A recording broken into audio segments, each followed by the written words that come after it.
Right now we're at one of our residences with 10 men who have developmental disabilities.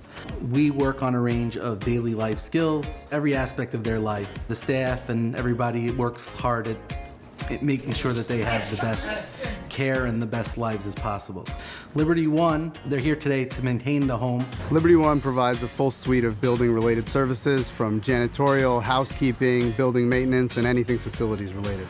Today, Liberty One is at our Avenue M home. We are repairing a shower head, fixing some dressers, taking down the sukkah, and providing daily housekeeping services. They do a tremendous service, and any other repair that comes about with a home. It gives Liberty a tremendous source of pride to be involved in OL's wonderful work.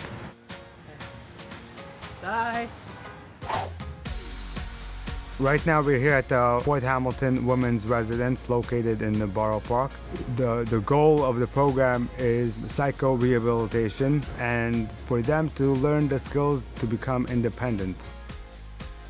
I'm here because I need a place to stay. I was in an apartment and I was having a hard time.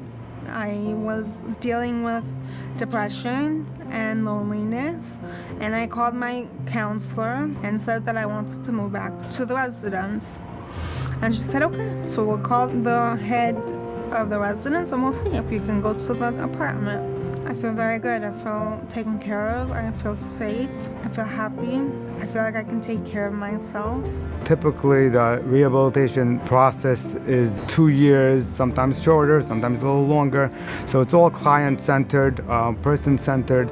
It's based on the individual needs in terms of getting them ready for independent housing. Today we're going to be working on a couple of work orders we got for this home. We have some light bulbs needed to be fixed and some leaky faucets. We're going to be changing some of those pipes. Ohel means tent, and it's great to be a part of Ohel and be under the same tent with them, just helping others and helping out, giving back to the community.